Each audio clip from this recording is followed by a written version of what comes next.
Et direction les États-Unis ce matin avec ces déclarations. On en parlait un petit peu plus tôt avec Christophe. Déclarations qui ne passent pas du tout, mais vraiment pas du tout. Celle du rappeur Kanye West que vous entendiez sur Radio J, le rappeur américain qu'on ne présente plus, celui considéré comme un pourtant des plus grands génies musicaux du rap game, comme on dit, mais qui multiplie depuis longtemps maintenant les sorties polémiques, des propos plus que douteux sur les Noirs, sur les Juifs, sur l'avortement entre autres. Alors après l'esclavage en 2018 que Kanye West avait qualifié de choix, faisant hurler les historiens et les familles de descendants d'esclaves afro-américains, eh bien le rappeur a récemment accusé George Floyd, tué par asphyxie, on le rappelle, par un policier blanc en 2020, d'être mort à cause du fentanyl, cette drogue qui fait des ravages notamment aux États-Unis. Alors exit les violences policières donc pour Kanye West, George Floyd serait mort d'une overdose.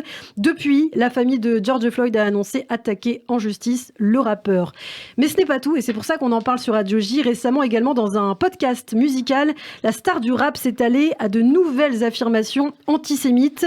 Et je le cite, « Les médias juifs essayent de me faire taire, les juifs contrôlent les talents noirs, que ce soit via une maison de disques, un manager ou lorsque l'on fait un film sur une plateforme juive comme Disney. Ils m'ont dit de visiter le musée de la Shoah. Et moi, je leur ai dit de visiter le planning familial. C'est notre holocauste à nous. » Voilà, fin de citation pour Kanye West qui fait donc allusion à l'avortement des femmes noires aux États-Unis. Des propos scandaleux, bien sûr. Alors, il a fait beaucoup d'autres déclarations antisémites, Kanye West, qui donnent vraiment la nausée. On n'aura pas le temps de développer. Il a parlé notamment d'Adidas, la marque avec laquelle il a une collaboration très fructueuse, 2 milliards de dollars par an notamment. Il a dit qu'il pouvait dire des déclarations antisémites à sa guise, puisque de toute façon, Adidas ne romprait pas son contrat.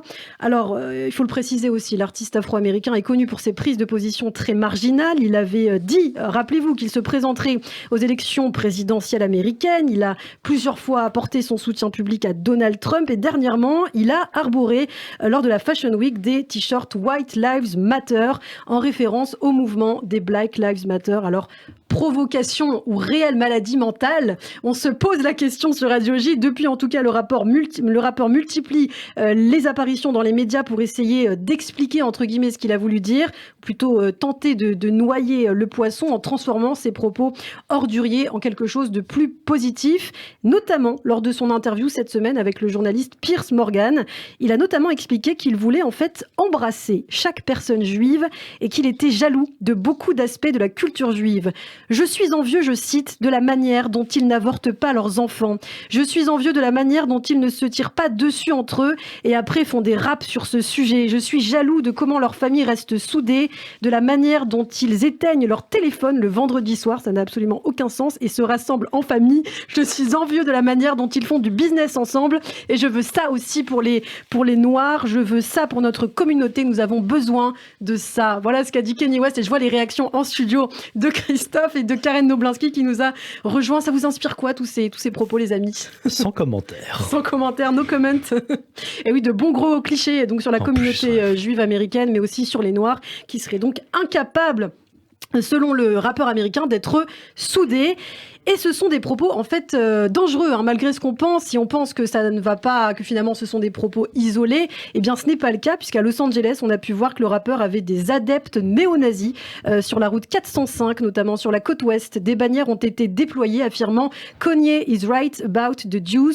Kanye a raison à propos des Juifs, une haine verbale qui inquiète et qui va forcément se transformer en acte de violence aux États-Unis, où on sait que l'antisémitisme est en progression. Quoi qu'il en soit, aujourd'hui, certains tentent de répondre à Kanye West, de se défendre, et c'est le cas du rappeur juif israélo-américain Kosha Dillz, de son vrai nom Rami Even Esh, qui a vendredi dernier sorti un titre en réponse au rappeur, une chanson qui s'intitule Death Country, référence à une menace que Kanye West avait proférée contre les Juifs au début du mois. Et dans cette chanson, eh bien, Kosha Dillz, le rappeur, critique tout le spectre politique américain antisémite. Écoutez un extrait. Bon, c'est du rap américain. To separate us like uneducated fools. I speak for myself and many others too. From the cradle to the grave, I'm a rep what I do. Politicians only help themselves, it's the truth. People stick together, I won't give up on you. I still believe in peace, I won't give up on you. Kocha Dills sur Radio J, du pur rap américain. Et puis à noter que la pop star anglaise Georgia Allan O'Doyle, également connue sous le nom de Boy George du groupe Culture Club, a déclaré samedi qu'il était consterné par ses récents commentaires antisémites et il a appelé Kim Kardashian, l'ex-femme de Kanye West, à prendre parti également pour la communauté juive américaine. On aura l'occasion d'en reparler sur Radio J.